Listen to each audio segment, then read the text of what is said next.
Welcome to episode number lucky 13 of Comic Book Nation, the official podcast of Comicbook.com. I am your host, Kofi Outlaw, and with me today is my co-host, Matt Mueller. Yeah. What's up, everybody? And once again, stepping in front of the camera for another P. Diddy session here is producer Jim Viscardi. Hello. Is 13 a lucky number? Isn't that an unlucky number? You've just kind of destroyed sarcasm. For well, no. Thank you. Well, I think if it doesn't carry over radio, that was sarcasm. but I'm Italian, and now we know why it's an unlucky number 13. Yeah, we're already very lucky number. So if you wanted to know why this is unlucky number 13, we're already running it down for you early from that intro. Let's just do the stunt like we got a show for ourselves.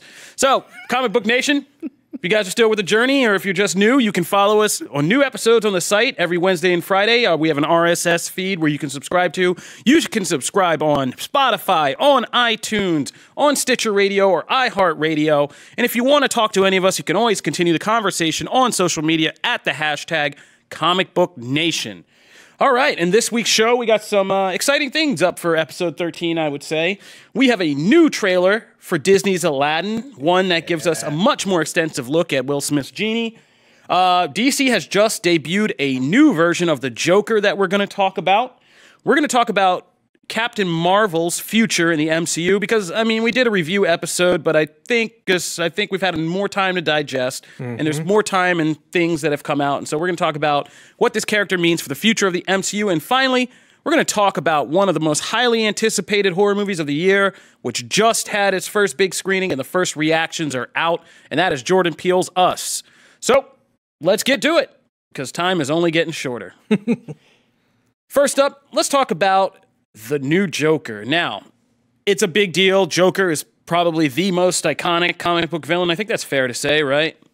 Yes. Yeah. Yes. In terms of mainstream exposure. Easily. Yeah. So it's like Batman. Anytime there's anything new with the Joker, it's going to be a big deal.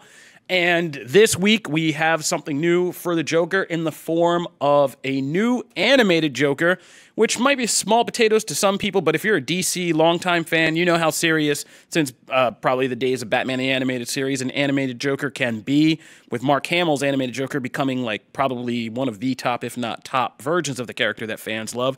So now we have a new one, and this one will debut in the adult-oriented Harley Quinn animated series that is coming to DC Universe this fall.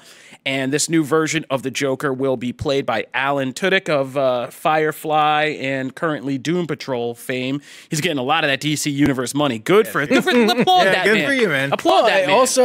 And he's also the voice of Iago, is the man of a million voices. Yeah, he's just been cast as Disney's in Disney's Aladdin as Iago. So He was this is a good one too, right? Yeah, he's in Rogue One. He was K2SO. So his voice is getting that money as well as, That's right. aside from him, yeah. So we got to look at Alan Tudyk's Joker in this, and you can see the official first pictures on Comicbook.com under our DC section. And basically it was revealed by, what's her name? Kaylee Cuoco from The Big Bang Theory, who's going to be voicing this version of Harley Quinn. And it's a version of the Joker that's kind of like an animated mix of like Cesar Romero's 1960s Joker. I think I referenced Super Friends in the article. Yeah. Because it's this very kind of classic arch looking, purple, bright green. purple, bright green version of the Joker. It's interesting because like of the stuff that we've seen, even in like the preview clips and whatnot, like this is supposed to be a fairly R-rated-ish kind of cartoon. Yeah. But it's got a very Super Friends-ish kind of look to it. Yeah. And I think that's kind of like I like that clash. That's kind of the humor of it, right? It's Yeah. going to be like a very R-rated twist on a Super Friends. Yeah, it's definitely something that you would expect on like Adult Swim or whatnot. Yeah. And I'm really excited. And I mean, she sold me on that. I wasn't sold on the casting when I first heard it. I was like, okay, well, we'll see. Because a lot of people have voiced Harley Quinn now. So we've got to see a lot of different versions. I wasn't initially sold. And then we saw that first real teaser clip. Yeah. And I was like, okay, she's got this. So if, you know, I can kind of, in my own head, piece together what Tudyk's is going to sort of sound like. He's also gone into descriptions about what it's going to sound like. I was just I'm pulling excited. those up. Yeah, I was pulling that up. Alan Tudyk basically was asked, of course, like, are you going to be better than Mark Hamill? Or somebody actually, Tony Hale, who voiced the Joker. Oh, yeah. Veep star Tony Hale saw him, I guess, when they were passing, and he learned he was going to be playing the Joker, and Tony Hale had voiced the Joker before and told him, like, yeah, you're going to suck if you're not Mark Hamill. They're going to eat you alive. And poor Alan Tudyk was like, what? And so he's gone into it. But he did describe the difference between him and Hamill's Joker is basically going to be, I mean, he uses the word cuss, which I really hate. I hate the word cuss. If we could just make an aside, just as a word. Oh, okay. Like, say curse. Like, just say curse. So that's the issue? Yeah. Not like how it sounds. Yeah. Like my wife can't stand the word button for some weird reason, but it has nothing to do with what it means. No, it's just I the mean, fact that it sounds like. Yeah, I'm just saying curse. I mean, curse enough. fits because I mean, it's no footage. It's a word. Yeah, But, no, whatever. I mean, it makes less sense than photo. Much less. You do you, boo-boo. Yeah, I will. I'm going to keep doing it until somebody tells me how many feet of film somebody dragged along with them to a convention. Yeah, we're going to keep trying to update terms. But anyway, so the main difference Alan Tudyk said with his Joker is that he can, of course, play in the rated R section of this, which I was just careful because DC fans will probably eat me alive. Aside from like what Hamill in the Killing Joke animated movie, there's not really been an R-rated Joker that we've gotten to see. So this is fresh ground that he's going to be breaking. Absolutely. So, yeah, cool. I'm down with it. I love that. I kind of wonder if like Hamill somewhere like sees this and is like insanely jealous of what Tudyk gets to do because, you know, if Hamill strikes me as the kind of person who would love to go completely unhinged Joker. See that. And, you know, he just has to, I guess, wait for his next opportunity, I guess. It'll come. I mean, I figure Mark Hamill is probably half crazy and just sits around talking like the Joker anyway these days. I mean, his Joker is phenomenal. Yeah, I know, it's really great. Yeah. But, like, yeah, so I'm sure he feels some kind of way about it. But I, for one, am interested to see our first really kind of R-rated Joker who's also kind of still kind of cartoony and zany. And Alan Tudyk I love, so I'm not hating on this, even though Joker voices can be very controversial. So we'll wait and see. You guys can let us know what you think. You can comment on the article on the site or hashtag Comic Book Nation. We're going to move on to talk about some horror. But, Horror. yeah, horror movies, now a big part of the business, now a big part of the culture in the last few years. And Cushy margins. those cushy margins. You can get paid, man. I really need to get back to some 20 horror million, writing. 10 million. And I was a good horror 300. novelist. In my young years, I was an aspiring horror novelist. I got to get out of here and get back to that. But maybe this isn't the venue to have that conversation while we're on the mic producing the show. Yeah. COVID having a midlife crisis in the middle seriously, of the podcast. seriously having a meltdown right now on the mic. But seriously, Jordan Peele jumped out with Get Out when that movie came out, and kind of he left all that Key and Peele stuff, which I still think is the funniest. I feel like Key got out of that thinking like, I'm going to be the man. Like, I'm going to be the star. Jordan Peele's like, I got an Oscar. I'm the king of horror. Twilight Zone, bro. Like, yeah, I mean, so it's funny, but we've all been waiting because, of course, with filmmaking, you know, there's the whole infamous sophomore slump. And can you be anything more than a one-hit wonder? Was Get Out a fluke, or is Jordan Peele really like the man when it comes to horror directing? So Us has been it's probably one of the more highly anticipated movies of the year. Just had its first screening at South by Southwest, I believe. And the first reactions have hit. And so far, Us has a 100% score on Rotten Tomatoes. Give or take that how you will, because I mean, obviously we haven't weighed in yet, but like those other people have weighed in, and people are saying that it's great. And to just give you a little of this fart consensus that we've put together here at Comicbook.com, what people are saying is basically Us it's much bigger in scope than what the trailers maybe let on. That it's not just this contained story about this family, but that it does a good job of kind of ramping up from this very scary home invasion story to this much larger kind of thing. It's funny, but yet very disturbingly creepy. And I think almost every review said it is nonstop, like balls to the wall, intense from start to finish. Here's what has me excited for this movie is with Jordan Peele, the fact that like he's been able to kind of carve out this like comedy horror niche, and I say comedy in the sense that like there were some very, very funny parts in the Get Out, and hearing that there are funny parts in this feel like this is a cool little corner of horrordom that he can take. But the weird thing about it all is like people are like, oh, he's the new Spielberg, and I'm like, I saw that too, and I'm just like I would much rather like a comparison to a John Carpenter or whatnot for this type of stuff. I think I thought that was weird too, but I think what people mean by it is like Spielberg is a great filmmaker, oh my God. filmmaker, but in reality, like, I mean, Steven Spielberg is known for being a very kind of myopic storyteller. Sure. Like, he tells one story, which is about his parents' divorce, over and over and over again. Like, I've never really heard it put that way. I'm serious. Go look at every Steven Spielberg movie, and that's essentially the story. A family was broken up somehow.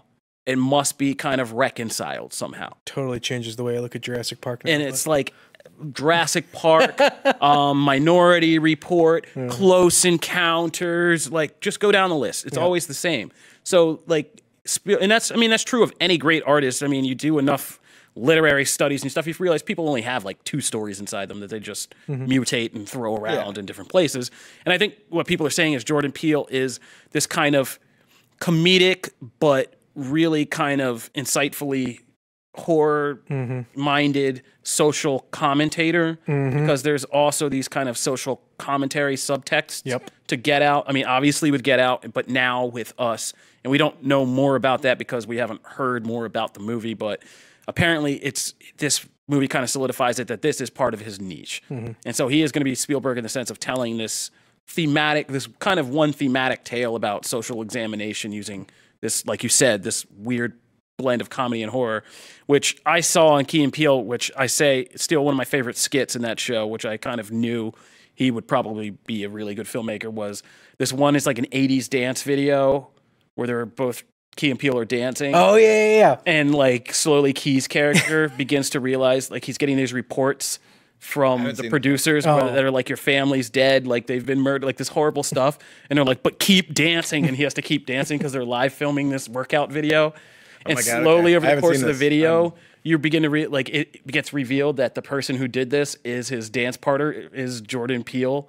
And like it's this slow thing where Jordan Peele is playing like this really eccentric guy who's like so into the dancing. But over the course of the skit, when Key begins to learn more and more about it, like it just slowly morphs into him being like this total psycho who's just been like, who killed his partner's family. And oh my God. While never breaking the dance in this dance video.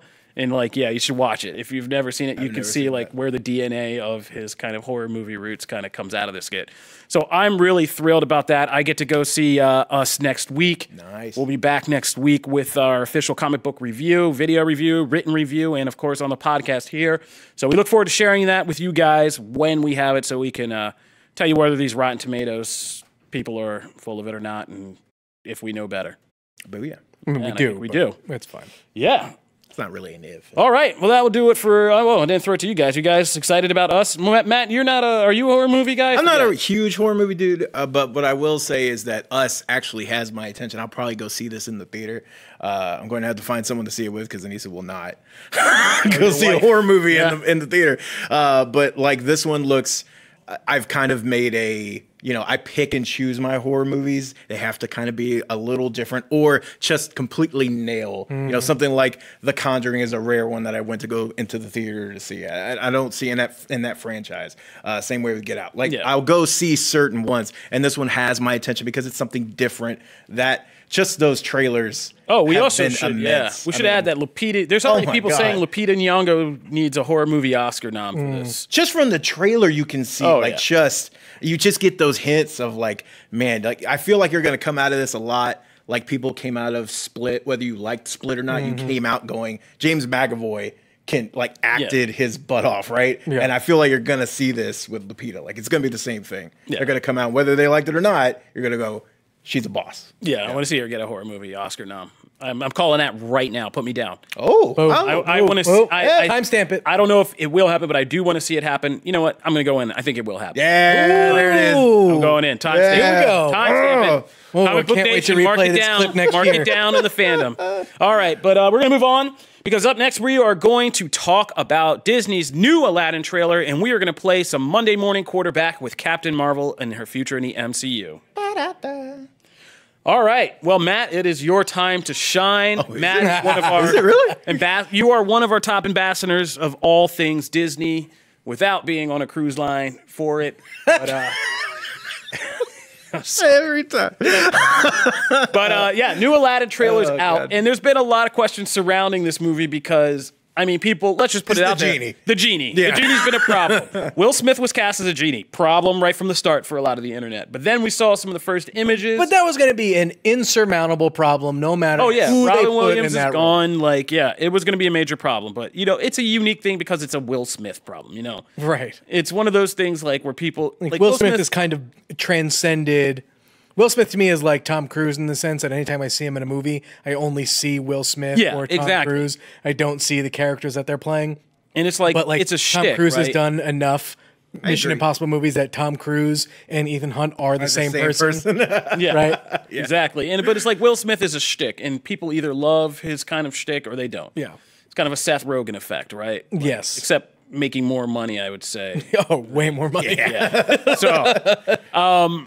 So people had a problem with the genie, and then the first actual trailers or TV spots came out, and people still had a problem. But this trailer seems to have reversed that trend, right? This feels like so the Grammy spot happened.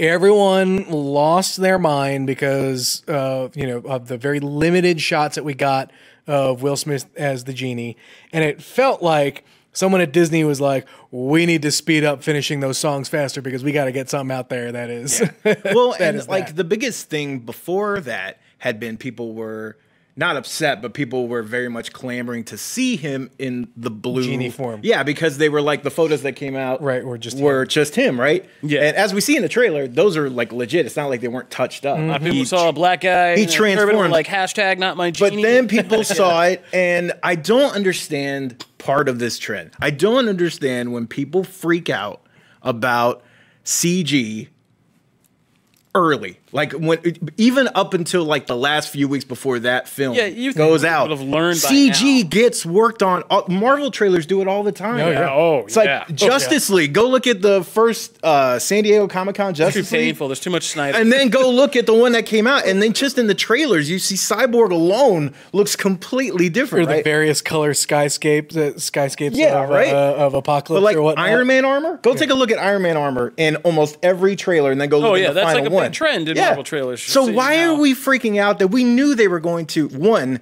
they didn't release it in the first place because they even said it wasn't done yet. It's because it's because of nostalgia, right? Yeah. And this is one that clearly hits home for a lot of people, and so a lot like they don't want to see too much change. They're precious over the nostalgic memory, and so anything that is either different or looks a little bit off, their immediate gut reaction is, oh, it's gonna suck.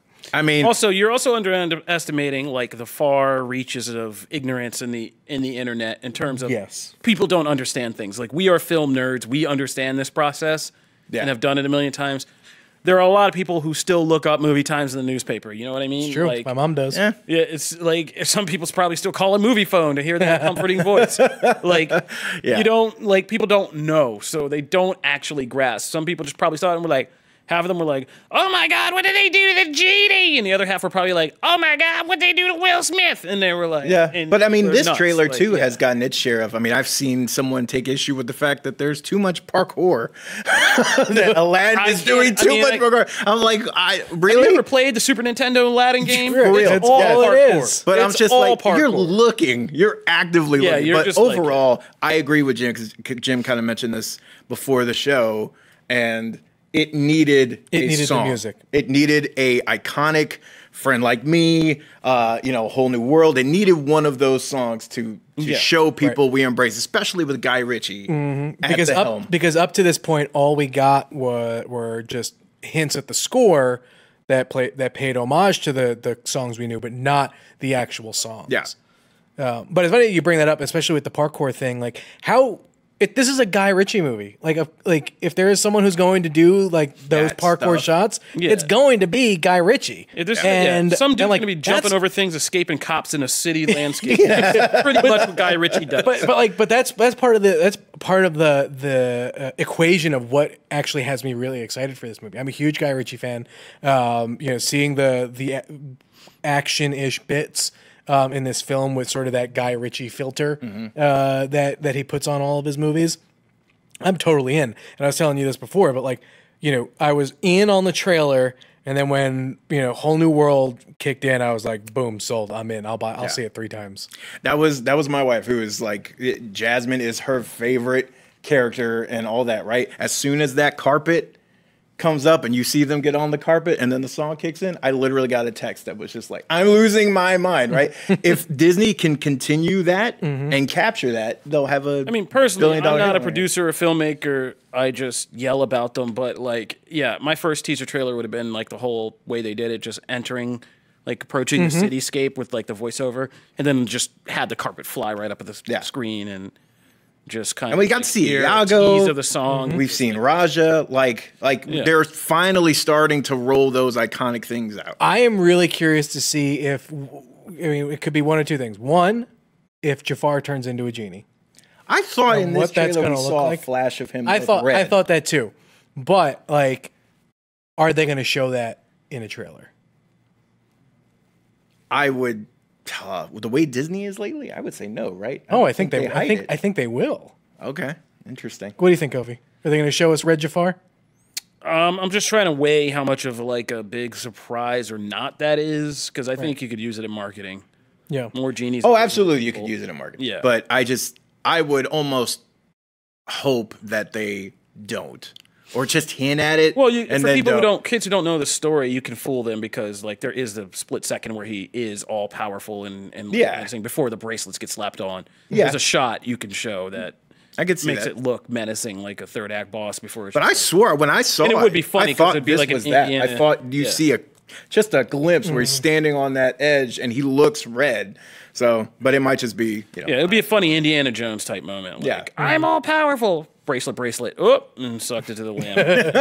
And speaking, you did a very nice Iago there. That kind of sounded like Iago, but Tudyk's gonna be Iago as Gilbert well. Godfrey is in my brain from being raised in the 80s. Yeah, like, I mean, that shrill voice. Well to my done. Do you think they didn't go for Gilbert Gottfried because he's too much of a potential like PR nightmare? Yes. Because otherwise, why wouldn't you? Right? Why give him the money? Like, But like if give he, somebody else but the like money. if he Give wasn't, Alan you Tudyk the would, money. right? Because Yeah. you would just. It's plus he doesn't easy. have the same. I mean, I don't think he'd have the same fan draw right now as saying like, "Hey, K2SO is going to be Iago." Like, I do love Gottfried's. yeah, I mean, I do, Iago I do voice. too. But like again, that's like an '80s, '90s I kid know, thing. yeah. Like, people today would be like, "Who?" Yeah, that's true. Yeah, that Hollywood Squares guy. Yeah. Affleck duck, man. So that's a weird way to end our I Aladdin always talk forget he does that. on Gilbert Godfrey, but here we are. Here we are. All right, we're gonna move right along. Let us know what you guys are thinking. Are you feeling better about Aladdin, or are you guys still freaked out by this and Will Smith's genie? Let us know. #ComicBookNation, or you can see the trailer on the site as one of our featured articles right now. It's going to be okay. Will Smith is going to be just fine. I think it's I am fine, number too. one. I am probably one of the biggest Robin Williams fans that I know, and it's okay. Just let it go. Between this and Bright 2, Will's future is looking all right. Yep. I thought when they cast this, I went, you need to go as far away from Robin Williams as possible. And when they cast Will Smith, I went, okay, cool. Yeah. I'm good with it. He's not going to be remotely like Robin Williams. I'm fine with it because you can't replace that magic. Someone tried to do it in animated form in the second movie, and it done it, and they brought him back. Like, you can't do it. Yeah, that is true. I remember what was that? Return of Jafar. Yeah, like, you can't do it. Yeah, all right. Moving right along to Disney's other side, which is the Marvel Cinematic Universe. As I said, we talked about Captain Marvel in our last show. We're not going to beat this horse to death too much, but I felt like kind of just watching the discussion continue after our show. There's a lot more that came up, a lot more we'll be discussing This ties into an article I'm writing right now, and we'll finish when I get out of here. And it kind of deals with Captain Marvel's future in the MCU and a lot of the questions the film raises that I thought would be fun to kind of for us to discuss and kind of unpack a little further.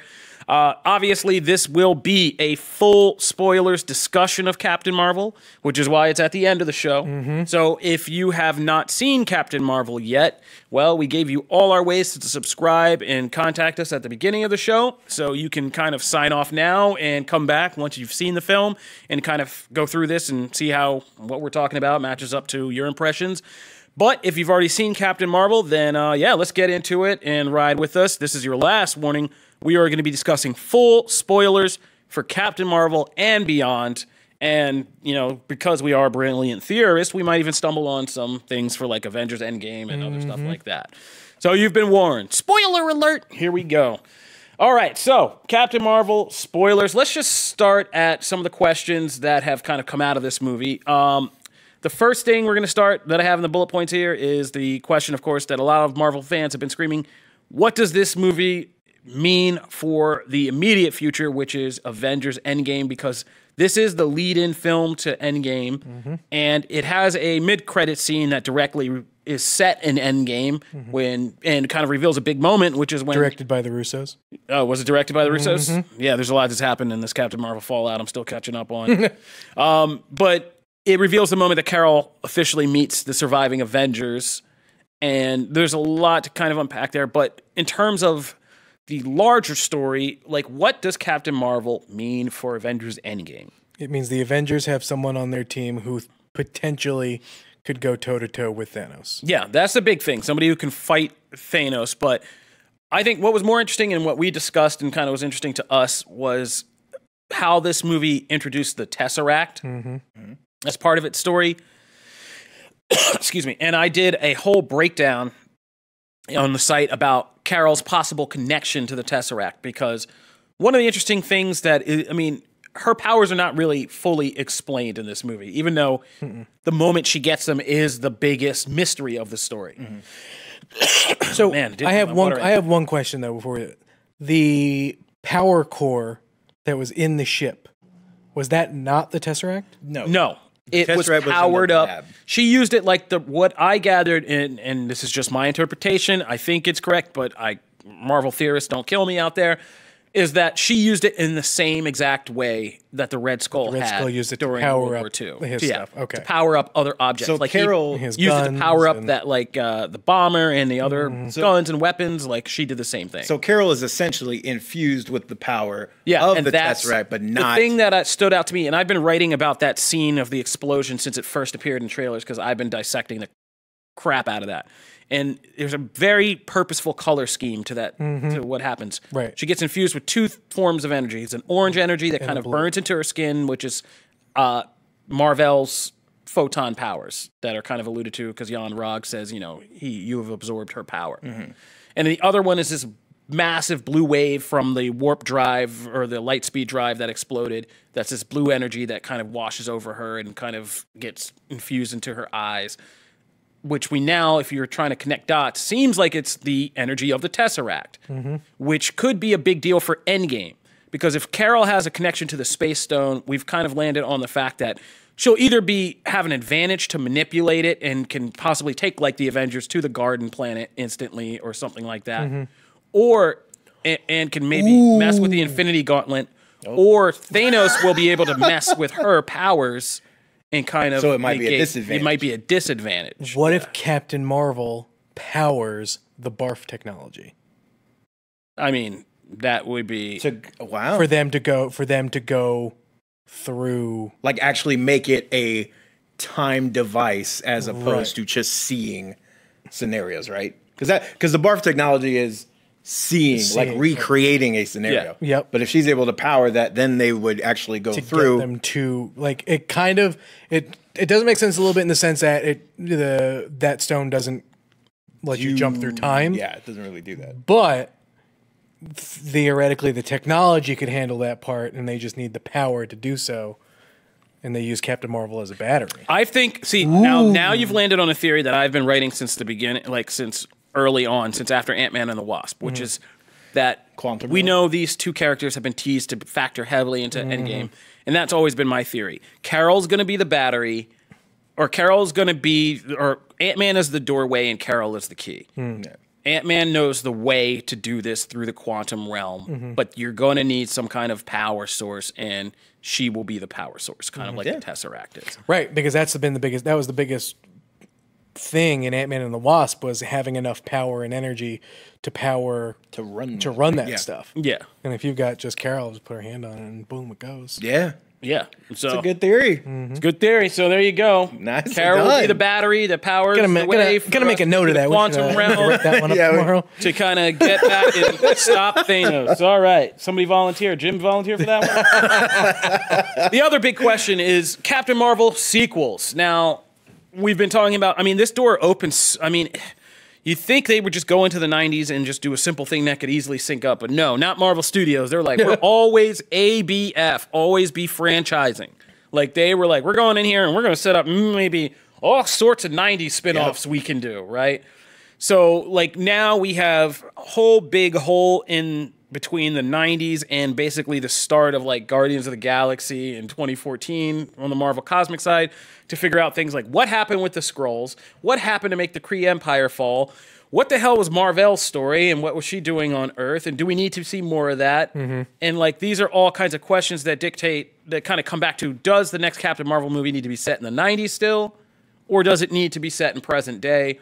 Or is there a way to kind of Godfather to this whole thing? And Well, you said that last week, and I actually really like that idea. In that, like, you do a Godfather 2 kind of story that, and if you're not clear, we mean Godfather 2 basically tells the story of Vito Corleone when he's a young man, but it's parallel to what's happening to his son Michael in real time. Yep, that where I think would be the perfect bridge, that theoretically Captain Marvel 3 won't be Godfather 3, but which is a movie I like, by the way. Moving further along. Right, moving further along, Yeah. because Godfather 3 basically takes then the story of Michael and continues it and leaves the Vito stuff kind of behind. I think it kind of almost has to, and the way I keep coming back to Godfather 2 is I think you have to have her dealing with things like in the present day that makes, and because this is already a part of the thematic fabric of Captain Marvel, the whole idea of memories and going back and forth between memories and real and present day, I don't think you should dump that, and you could have a thing where she's dealing with something in the present that maybe deals with either the Kree or the Skrulls after Endgame and what's happening, now this very changed Earth in MCU kind of dynamic. And it relates back to her memories of things that actually happened after, when she was trying to settle down with the Skrulls or find a homeworld or whatever happened next. Now, I do love the idea. Like, here's the thing. If you do it, because I'm torn. There's parts of me that want a move to the present because there's adventures and things I would like to see that make it really hard to do in a prequel setting. However, there's enough promise in the prequel. And if you do that, then you do kind of open up, because she's going into space and helping the Skrulls find a new home. You open the opportunity for them to essentially backdoor a bunch of other characters and concepts that, as this Disney deal and Fox starts to become like a reality, as not in like So really, the you deal. just want to see the Starjammers. I want to see, Starjammers. She-Hulk. I want to see Nova, and not the Nova core that you see in Guardians. But like, in the past, you probably have to tell the story of how she helped Yes. Xandar in bringing down Right, the Kree I wanna Empire see and all some of that bring stuff. back I wanna Glenn Close see and John C. Reilly. some hints at Annihilation. Like, there's things you can do. Negative Zone. You can do a lot of stuff in the cosmos. Yeah. And keep it from hurting all your continuity on Earth. Yeah. And introduce those things, so that way, like they did the Skrulls, right? That way, Peter in Quill and the Ravagers, phase there's like so whatever, many you crossovers. bring all those back, right? And you start to slowly dole those out. I mean, she even has so many links to the X-Men. So, I mean, you can slowly start to introduce those things. So I kind of like, I'm torn. I go back and forth like every day, because I'm like, oh, I want one in the past. And then I'm like, no, I want one in the present, because I want Have Alpha both. Flight. Godfather 2, bro. You can have both. I mean, there's just that's going to be very ambitious to pull off. But the only problem I have with that Godfather 2 approach is how much of Carol backstory do we need still? Like they told a lot. They did. Well, it's not the backstory. That's This would true. be. It's almost like a case. It would be almost like a detective story where this case, like you're like a detective story where you're hunting a serial killer that relates back to your hunt, like a true detective type deal. Yeah. Like over the course of Yep. years. And so it's the same thing. She's dealing with the same problem, but a problem rooted in something that happened when she went off and kind of messed around in the cosmic order and with the different, races and things, trying to fix things, and probably things got worse or complicated or something like It'd be that. great if they used this to introduce the Brood.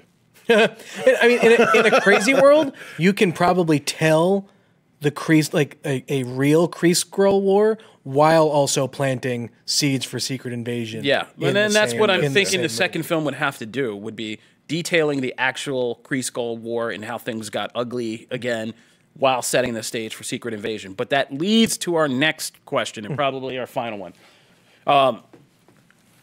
It was brought up by Jamie, and one of our writers, Jamie Lovett, in a comment on one of the Captain Marvel articles is, can you still do Secret Invasion, the traditional Secret Invasion, at this point? And here's why the question was raised. And I'm also going to write about this. Basically, this movie kind of flips around and does this whole, I mean, people have pointed out that's problematic, but it uses the military and then kind of infuses this thing about these kind of refugees that are looking for a home and getting persecuted and are trying to just kind of escape persecution and execution and stuff like that, which is obviously has very strong socio-political ties to our current society. Wow. Yeah. The mic does not was like creepy. that. the mic just raised and was like, I don't care for this. Well, take your political affiliations elsewhere. Microphone, this is a show. But basically, yeah. So to do Secret Invasion now would be to essentially say, hey, we helped out these refugees. And the end result is they snuck into our borders and are trying to now take over our country. Which I think you could see in a world where people are spitting Black Panther into a Breitbart hero and kind of bombing Captain Marvel because of its social justice implications or connections.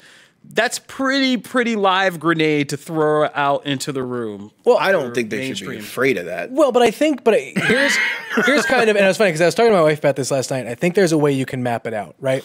Where Carol is off trying to help the Skrulls find a home world. Let's presumably say they do. Their civilizations that begin to grow and prosper and whatnot, but there are still some old school, Skrull folk who are still angry at the Kree, inevitably want to potentially, get back at them. The Kree are presumably probably still hunting out the Skrulls because they get mad. And I would say that a Kree Skrull war happens and Carol is not around to help the Skrulls in the way that she helped the Skrulls escape Kree persecution the first time. And if we're going with the theory that Talos' daughter could be, Varanki and whatnot, that Varanki would potentially just hold for it context, again. people don't know. Right. Varanki, the theory is that Talos' daughter is actually going to turn out to be the Skrull fanatical princess who leads Secret Invasion against Earth. And I think that because Carol was not able to help the Skrulls, Varanki may hold, a bit of bitterness in that, and then the Skrulls have to go find a place to go live again, and they're like, well, we can probably live on Earth, and people will leave us alone, and begin to just, plant those seeds of. See, if that's I agree. I feel like there is a way to handle this and tweak it to where it's not this hot button. I also don't hate that it's a hot button either. Well, after Endgame, there's also a way. I mean, I'm just thinking of this on the fly, but after Endgame, there's actually a good way to spin Secret Invasion into. In the comic books, it was an actual nefarious invasion, but in this, it's basically to make a new spin shield into something like ice, intergalactic ice, and Secret Invasion is just it's a fake crisis essentially.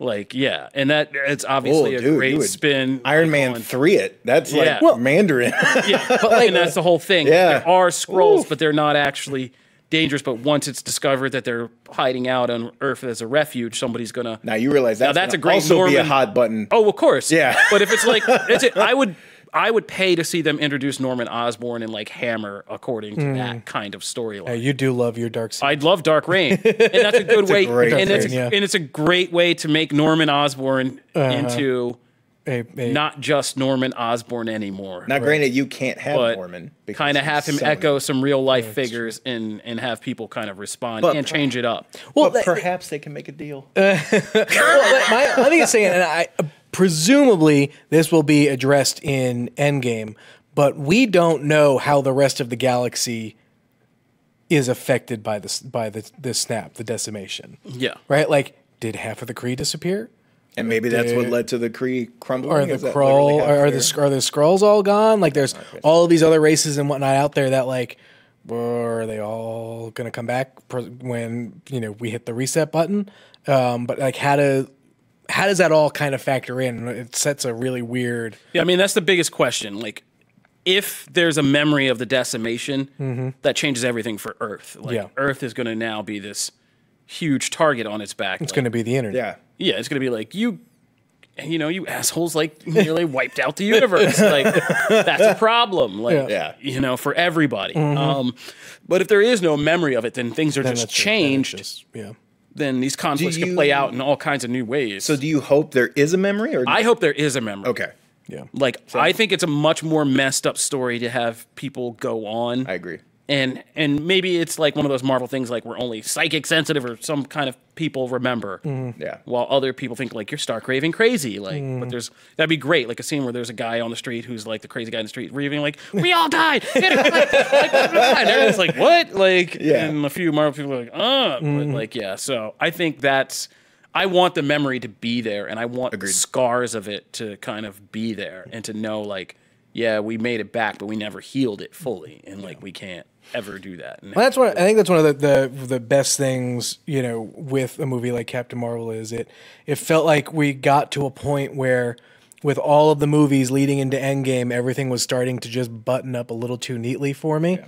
Where now here is a movie that just blows the doors open on possibility with questions and things that may or may not happen, in a sense that like is what makes something like the Marvel Cinematic Universe so exciting. Like all the different directions that they can go in now, things that they can address, even in little bits in other movies and things like that.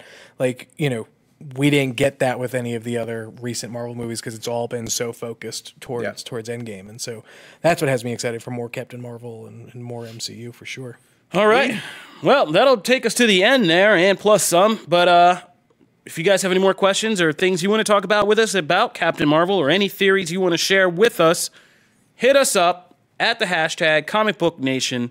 Again, if you want to find new episodes, we post them every Wednesday and Friday on the site, where you can find links to our RSS feed and to our Stitcher, Spotify, iTunes, and iHeartRadio subscriptions.